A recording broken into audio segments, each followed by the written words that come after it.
So the first question that I wanted to ask, I had quite a few questions here. Uh, I was quite interesting. The first one to be quite simplistic and ask you whether you have a cell phone and how do you cope with technology nowadays yourself, for example. I do not use it very much.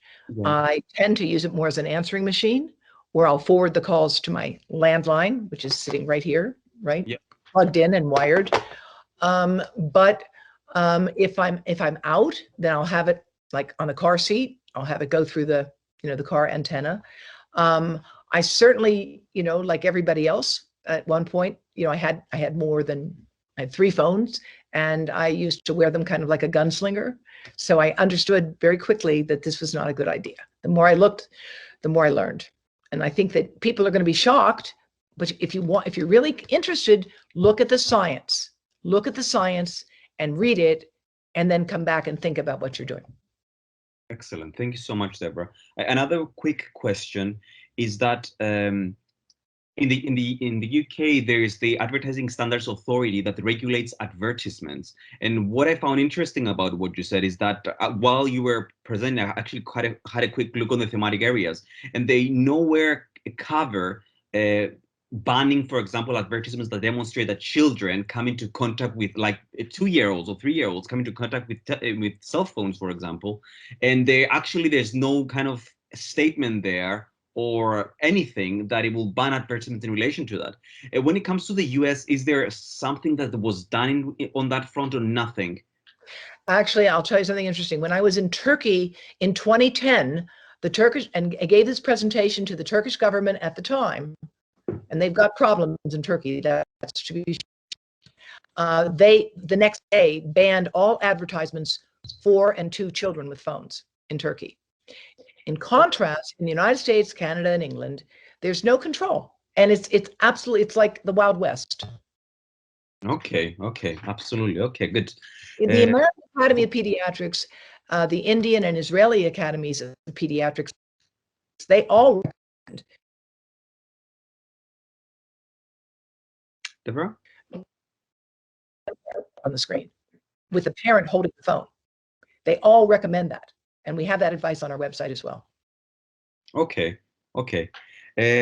One, which I need to pick one question. Okay, this is quite interesting, and I was wondering, I wasn't able to see this on your website, and it might relate interestingly to your book. But I wanted to ask, I think the main gist that what you're trying to tell individuals is that they need to develop the appropriate skills to disconnect from their devices. Now, that is it's a bold statement, but what I wanted to ask is that whether there's a guide, like a step-by-step approach where individuals can actually adopt actually, sorry, to kind of get disconnected a bit with their mobile phones, because it's quite easy to say, you know what, use them less or don't use them, just unwind. Obviously we know that all these tactics for marketing, and they kind of draw you in, and it's quite difficult to break this bond that you have with your cell phones or your laptops and so on. So is there like a way that we can, like a guide that we can follow, especially younger individuals, to help them kind of get disconnected a bit? Well, that's a very interesting question, and actually it gives me a suggestion for something that we need to develop better. But if you go to our website, we have a number of ways that you can learn how to wire your life. And I think we could come up with more ideas about what I would call wireless hygiene or tech hygiene. And we're not alone in that, by the way. Arianna Huffington famously found herself with her head conked onto her desk one night, literally, and realized that she had become addicted to this technology, which now is generally acknowledged how addictive it is. There's this wonderful documentary, I think is it called Committed? A wonderful documentary that it really details the way that this industry has used this technology and programmed into the software to make you need to feel liked and to feel isolated and lonely if you don't get so many likes in a day, etc. So we could do, I think, a better job on that aspect, but we do have advice on our site about how you can wire your life and why. And I think it's an important thing that needs to be developed, because people who spend less time on their phones spend more time outdoors. Being outdoors during the pandemic is one of the most beneficial things you can do for yourself. You need vitamin D, you need contact with nature, you need to remember that we're going to get out of this eventually. And this can be a way to do that, but in a way, so you need to be able to disconnect, and we have to work. I think that's something we could develop a little further. Thank you. One of the key things that I was wondering when I was seeing all those kind of issues about the cell phones and the radiation that they have, my main concern will be more about whether these were dangerous when they're switched off or in flight mode, interestingly. Is there some kind of evidence that demonstrates that even if they're switched off or if in flight mode, that mitigates the issue and they project much less radiation to it? Yes, so if you have a phone and you put it on flight mode, you will turn off the antennas on the phone. Now, and that will stop the radio frequency radiation from being emitted. However, with the newer phones, you have to make sure that also the Wi-Fi, the location, and the Bluetooth are off too. This is very important because that way those antennas are off. Every phone might have 5 or 6 or 7 antennas, the new smartphones do. I'll also add that a phone, even with everything off, and I hate to say this because look, I loved my phone. I did not want to know what I'm about to tell you, which is it also emits a kind of non-ionizing radiation magnetic field. So you really want to power it completely off when it's on your body because you can receive some other kinds of frequencies. But the best thing to do is just to turn it all the way off when you carry it on your body. Yeah. That's what I would say. And whenever you can, put it on flight mode. If you're taking pictures or videos or playing music that's already downloaded, have it on flight mode with the Bluetooth off. It doesn't need to have all those antennas on all the time. So I make, when I'm in a situation where I have to use wireless, I really will turn off the antennas I'm not using. Because why have an antenna on? The thing to remember is that even when you're not using it, if that antenna is powered on, it's transmitting all the time, checking in to let whoever know, the cell tower know that it will be available whenever it's needed. That's why you have to turn it off. Excellent. So basically uses features more selectively instead That's of right. having everything on Bluetooth, wireless, and the signal and so on. So be more selective on what you're using it for. And accordingly. Right. So if I'm just using Wi-Fi for something, if I'm traveling and I need to do that, then I make sure that everything else is turned off. And if I'm not using Bluetooth, I mean, why have the Bluetooth on? Yeah. Excellent. Good. Another question. Yeah, we covered this step by step. I wanted to ask about the yes. Interestingly, this is something that I found quite interesting, and I'm not sure whether it can be answered now, but there surely must be kind of a framework or a theory, or at least some research behind the fact that a lot of individuals nowadays, they find so appealing staring at a screen or through 3D and virtual reality, which makes me think that it's kind of a coping mechanism wanting to go away from reality, interestingly. Like reality is so boring nowadays for certain individuals, including us sometimes, that we want to be more mesmerized by staring at a screen to something that is completely artificial and just be mesmerized by it without paying any considerations about future harm. So I'm not sure whether there is an underlying theory there as to why human beings behave like that. They want to get away from reality and they want to see this super reality, if I may say, through virtual reality and those kind of things. But do you have any comments on that, Theodora? Like, is there something that... Sure, I'm a clinical social worker. So before getting involved in this, I worked with actually all ages, children, teens, adults, and I saw how cell phones first came into the, when cell phones first started, I remember seeing changes in my clients. Many of them use it to escape their life, to, be happy when they were feeling sad in the real world. And there's sadly research showing that even though you think you are more connected, you actually are more disconnected from the real people in your lives when you're more in your phone. I know when I worked with teenagers, they would talk about how they used their phone because they were nervous. You know, maybe they were with a big group of people and they didn't know what to say to other teens that were around them. So they just sort of were like, acted like they were on their phone. So they looked like they were doing something. And to your point, absolutely, people are getting, you know, going into the virtual world to escape life on Earth.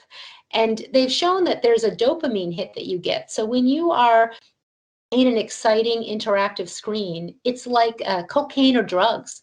It's not, it is addictive. And this isn't just a mental addiction. This is a physical process in the brain where you're getting dopamine hits. Okay. So, you know, electronic crack, is it not? That was the name of a movie that featured this issue. And, you know, there are kids who are addicted to video gaming. And it's not just, they have a, you know, it is a physical reaction. The brain is feeling good. Yeah. Excellent, powerful stuff, interestingly, Theodora. One last question that I want to ask you, Theodora, and it kind of, I asked that the same question to Devra. I just want to hear your insights in relation to this. The question was, obviously individuals have to kind of step away a bit from their mobile phones, trying to unwind a bit and use them less or more selectively. But that whole procedure, especially nowadays that everyone is interlinked, there's so many mechanisms that draw you in to be using constantly your mobile phones, laptops, tablets, and so on, either for social media or any other reasons. What is your thought about ways, practical ways that younger individuals, for example, could be employing in an attempt to become a bit more cell phone free, if that makes sense? Maybe not completely, but is there something practical you think it could actually help? I do. I think that being aware that it would be a good thing to reduce your time on a screen is like the first step, because we are, you know, babies are raised with phones. I mean, when I was a kid, we didn't have cell phones. And when I got my first cell phone, I was 25. And I remember it would be like, you would never even think that a person in high school would need a phone. I mean, this was unheard of. Well, what would a teenager need for a cell phone? Well, now kids are raised with phones as if it's another hand. So the first thing is acknowledging, you know, this device is not necessarily the best thing all the time, and we need to change how we interact with it. So I think becoming aware is important. I know when I go to college campuses and talk, the kids really feel, kids come up to me after and they say, or students, and they say, you're so right, but I can't even imagine turning my phone off. I mean, I can't even imagine doing it. But and that one student came up to me and said, we're starting a group, and the whole point of the group is we get outside, we do things, and we turn the phones off when we do it, because we find we can talk to each other. Because if you have that phone on, you're always aware you might get beeped or someone might try to reach you, and then you take your attention away from that person who you're with. So you have to make a conscious effort. First, we have to be aware, then make a conscious effort to kind of change our lifestyle and to have time when the phone is off. And also, there's all kinds of settings you can do on your phone, like why have notifications on all the time? That's an easy first step. You know, turn those notifications off. Something that I do, because I, who use my technology, wired, and I reduce radiation all kinds of ways, I still am on the computer too much. I still need to do things like turn off everything, unplug, and work offline. And that's when I do my best work. You know, so I struggle with this as much as anyone, but I think we have to be aware and start talking about it. And also, there's a movement in the United States to do things like, you know, digital detox, to start to interact with our technology different, not just related to the radiation, but also to the addictive qualities, to the time spent on it. Some people are doing like 1 day a week when they don't use their phone. Some people are stopping Instagram and all of their social media completely because they feel better when they're not always checking and always maintaining Yeah, it takes a lot of work to maintain your image online, and your image is not really your real you usually. Definitely, completely agree in relation to that. And I think individuals nowadays, they're constantly on the mobile phones, I think, in an attempt to demonstrate that they are available all the time. Whenever someone rings, whenever someone sends them something, they want to be there and reply quickly. Instead, they could be more selective with their time and be like, I'm not going to be available for everyone all the time. I don't want to be, for many other reasons, but I think one way of respecting yourself is by not being available all the time for everyone, and be selective with your time and when you're going to be replying to something. And it's fine if people have to wait a bit more, and it's absolutely fine with that. That's one thing that I think kind of Yeah. individuals think. And another thing is that, as you mentioned, I think another reason why they're quite addicted to the whole social media kind of thing is that I think they're heavily influenced by influencers and role models that at the end of the day, they're not, as you specified, their real selves. And they're projecting these better images of themselves through social media that, interestingly, altogether, it might be kind of a lie. But individuals kind of follow that lie in an attempt to potentially be that lie, if that makes sense. And that obviously as well has to stop. And we have to be quite careful as to what kind of, how much consumption of social media we have and what type of social media consumption.